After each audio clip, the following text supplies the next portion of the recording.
Hey folks, it's me, it's that Retro J.O. to that single E. Always that single E, folks. Backlash is over. They advertised the greatest wrestling match ever. Now, could this live up to the expectations? Could this be the greatest wrestling match of all time? Of course it can't be, because you cannot promote something of that nature. You cannot say this is going to be the greatest of all time before it's happened, because public opinion over a certain item can change, and everybody has their own wishes on what they want for a great wrestling match. Now, was it a good match? We'll get to it, but let's go ahead and start Backlash. Alright, so pre-show we get Apollo Cruz versus Andrade for the United States Championship. Honestly, to me, this was very standard.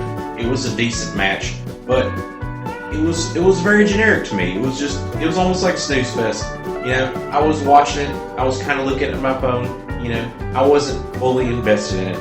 So, to me, that's why it was on the pre-show. You know, it wasn't anything super standout. Apollo Cruz will retain his USA Championship on this match. Now, getting to the main show. Oh my goodness. I'm gonna have to say this straight up. The first hour and a half, I didn't really care for. You know, like it feels like Wildcat was correct when he was talking about the AJ Styles versus Daniel Bryan match. That would have been a great match on the pay-per-view, but they decided to put it on a Friday Night SmackDown, which, in his opinion, he stated that it kind of buried itself because they cannot have the Randy Orton versus Edge match look bad if this was amazing. So that's what I felt like this whole pay-per-view. I felt like all these matches, with the exception of maybe, you know, one or two, they got buried by this match. And you don't want to do that, man. You want to have a good pay-per-view. You want to have good matches all throughout. But they pushed themselves to this level where they wanted to put on the greatest wrestling match, so it seemed to bury these. Anyways, let's move on. So the first match, we have match number 1, triple threat match for the Women's Tag Team Championship. Alexa Bliss and Nikki Cross versus the Iconics, and versus also Sasha and Bayley, who are the current tag team champions. Now, this match, did not care for it. I'm not saying it. The first open match pay-per-view, not that good in my opinion. There was a moment where Peyton Royce went through the rope, looked super sloppy. She went into all the people. It looked rough, sloppy, bad. That's all I can say about it. I was impressed by Alexa Bliss doing her multi-combo Luthez press, Stone Cold style on all three of the opponents. It was pretty good. I like that. I said 3. I meant 2 actually. Anyways, they took the dartboard on this one and they threw that dartboard because, like Wildcat has stated, the dartboard is their go-to for finishers, and that's what they went to for this one. I was not impressed by the roll-up pin. Just straight up yuck. Ugh.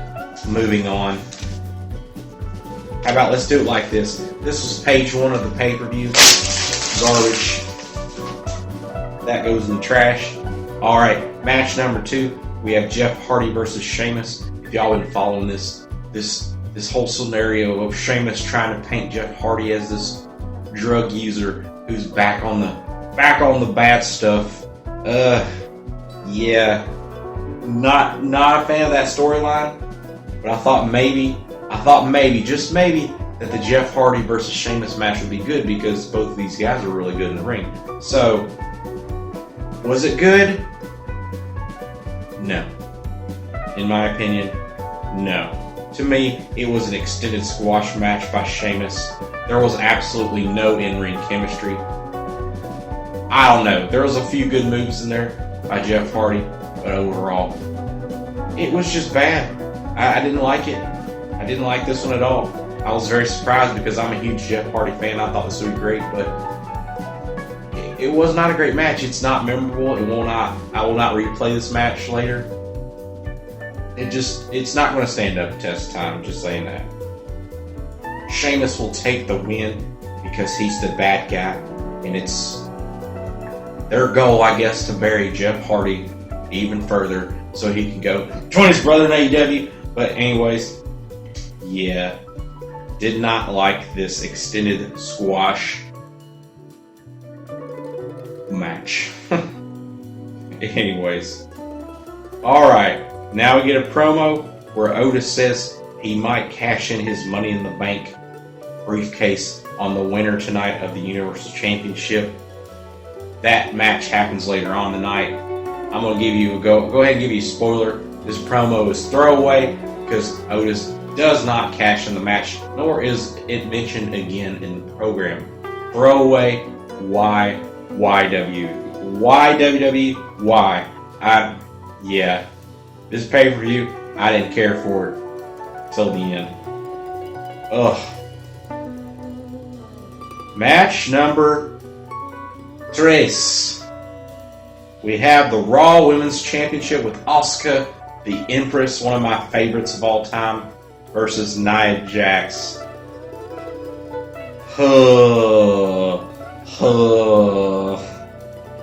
Yep, this is going to be a repetitive thing throughout this review. I'm sorry to say. Asuka looked great. Nia looked like trash, like always. She was slow. She looked like I could have, you know what? If I'd gained about 200 pounds, I could have been in this match with Asuka. Just saying. All she did was stand around. She did like one of her 3 or 4 moves that she knows, which is basically power bombs. Yeah, maybe a clothesline. And not good clothesline, a standing clothesline where you just stand there. Yeah, it was garbage. Super underwhelming ending. I was happy that Asuka did take the victory, but it was a count out. WTF. It wasn't that long of a match. What are you guys doing? What are you thinking? What are you thinking? This is pay-per-view. This is your money. This is your money. What are you doing? Anyways, that's page number 2. Trash. Match number 4. We have the Universal Championship is a 2-on-1 handicap match with the stipulation that whoever pins their opponent, whether it be Miz or Morrison, or Strowman obviously, but Miz and Morrison are on the same team versus Braun Strowman. If one of those 2 other guys, whoever has the pin will be the sole champion. Honestly, a lot of people crapped on this match. This was the first match on the card that had some decent in-ring work, in my opinion. It was the first good match on the card. Excellent in-ring work by both Morrison and Miz. Quick tags in and out, trying to do that strategy to knock the big Strowman Express off of his railroad track, which they started to do in the beginning. But in the end, Braun Strowman will still take the win because Miz caused the loss because Morrison was trying to do the pin. He did have the pin, but Miz pulled him off because of jealousy and I want to be the champion, although the announcer said it was instinct. But, you know, this is one of them things where Miz and Morrison are an awesome team, and this is a thing that they're setting up as a storyline to divide them apart, which I think is sad because Miz and Morrison are awesome. But yeah, the match is good. Didn't like the ending. Match number 5. Oh boy, match number 5, which was, let's see here. Match number 5 was the second to last match of the pay-per-view. We have Drew McIntyre versus Bobby Lashley for the WWE Championship belt. Yes. This is a weird. It was a good match, but early out we see Bobby Lashley basically destroying Drew McIntyre. He attacked him for the bell ring with a full Nelson, and that caused Drew to look weak throughout the first 60% of the match. Drew eventually started to come back, but it made him look super weak. because you're showing Bobby Lashley as a monster, but like I said before, if Drew can win the belt versus Brock Lesnar in like 2 minutes, how are you pushing Bobby Lashley as that freaking strong? I mean, I don't remember Bobby Lashley ever beat Brock Lesnar. You're building these guys that are huge monsters, but they've already been defeated by even bigger monsters, which are defeated by smaller guys that are now champions. It doesn't make a whole lot of sense. So, I already saw this happening. I knew Bobby Lashley was not going to win this belt. Bobby Lashley does not have the look to carry as a champion and to draw money. So, we know that I'm going to foresee this. Drew McIntyre will be the WWE Champion until fans come back. He is not going to miss his moment in the sun. Drew McIntyre will get his pop. Just trust me on this. He's going to get his pop. He's an awesome looking champion. He's good on the mic. And people like him. So they would be stupid to change belts on him before this whole situation resolved itself. But Drew McIntyre on this one, he will take the win with the Claymore because Lana comes out, even though she was told not to come out and interfere because she can distract Bobby Lashley while he's wrestling. She does come out, causes a distraction where Drew is able to hit that Claymore and take the victory. After this, good freaking Lord, oh my goodness. I can appreciate comedy sometimes, but when you're billing this as a championship match and then nothing comes of it and it's basically a short action movie, you just basically make the belts look worthless. I kind of saw this coming with all these things. This is the Viking Prophets.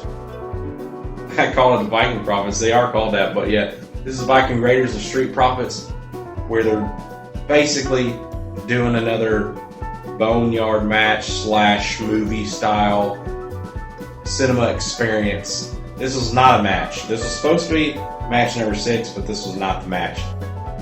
This was basically, let me sum it up this much. All this stuff that's happened, the bowling and everything you can do, I can do better. It's funny as a joke. When it comes to a championship match, you destroyed the whole reason for this.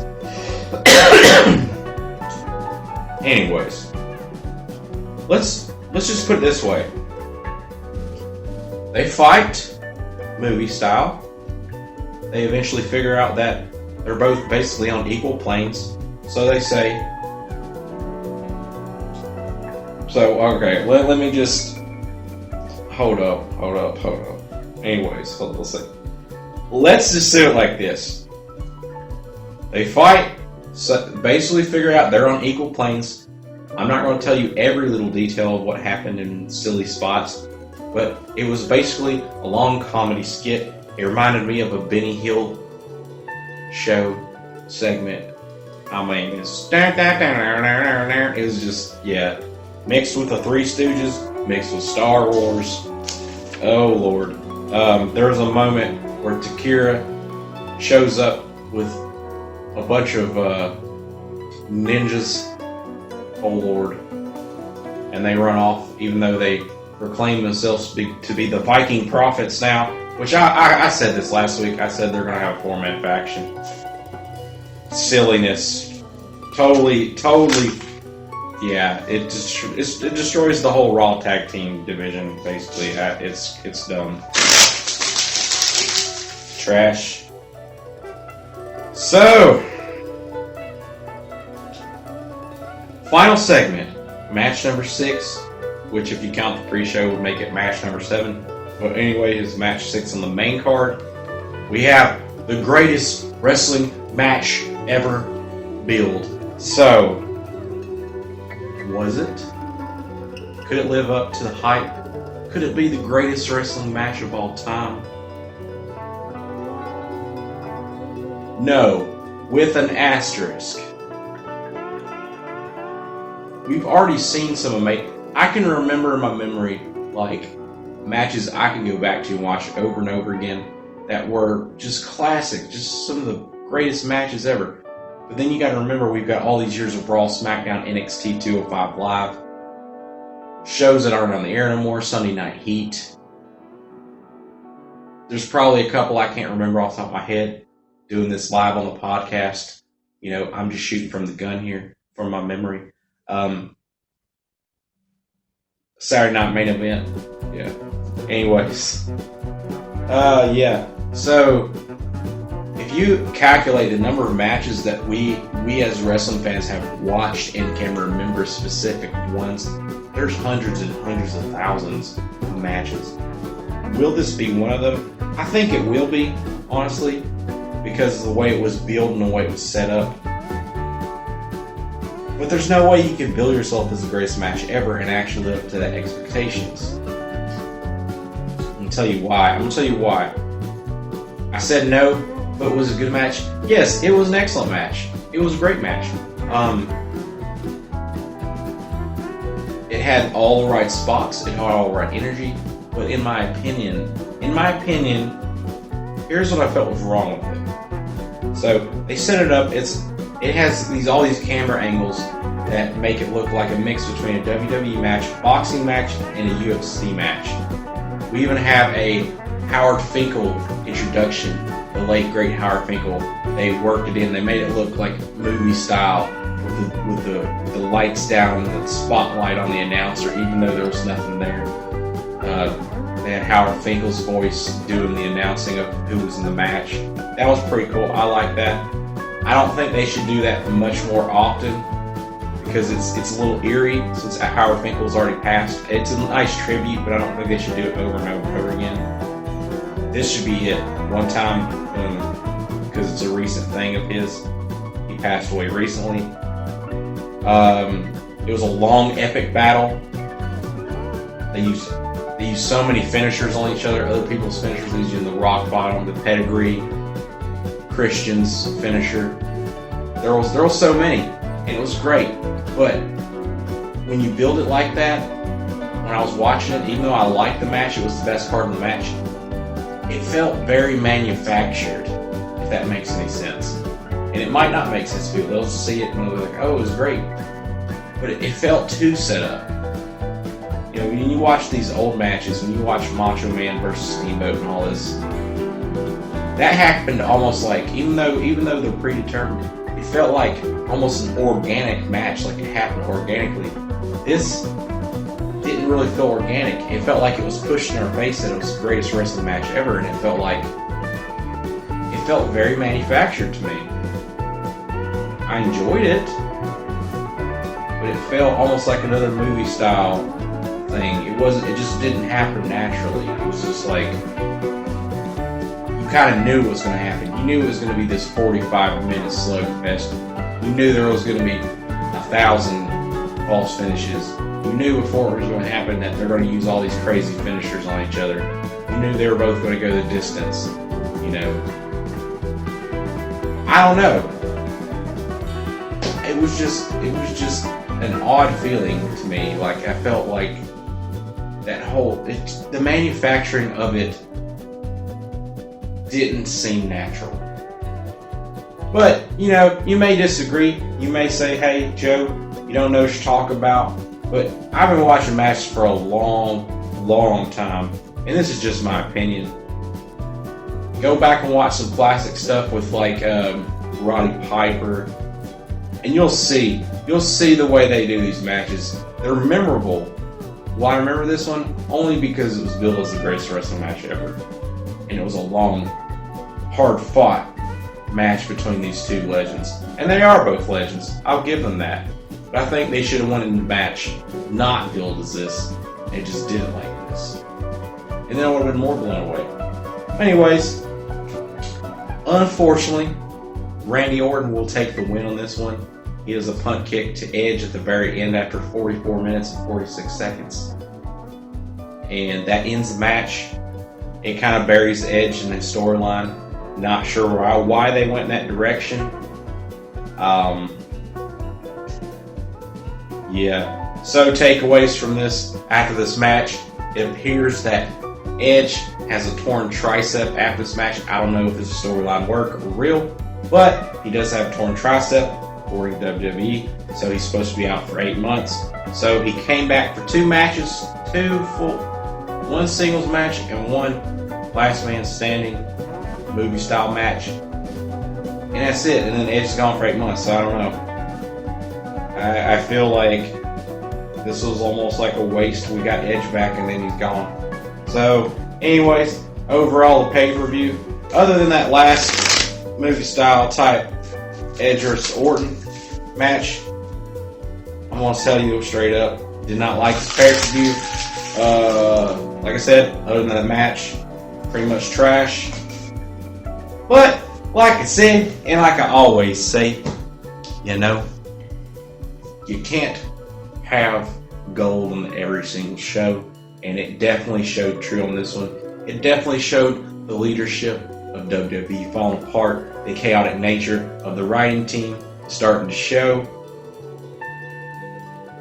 Backstage has had a lot of problems lately. Heyman's been fired, and apparently Eric Bischoff's been rehired. And SmackDown's looking for new lead writers. So if you want to go make SmackDown better, because last week was trash, go ahead and shoot that resume over to WWE, because they're looking for a head lead writer. But yeah, I don't know. Is WWE starting to fall apart? Maybe. Anyways, that's all for Backlash. You know, sorry to bring the negativity, but I have to report what I see, and I felt like this pay-per-view was not very good. You know, other than Edge and Orton putting on the manufactured awesome fantasy match. But anyways, like always, stay safe out there. Be good to each other. And remember to keep it retro.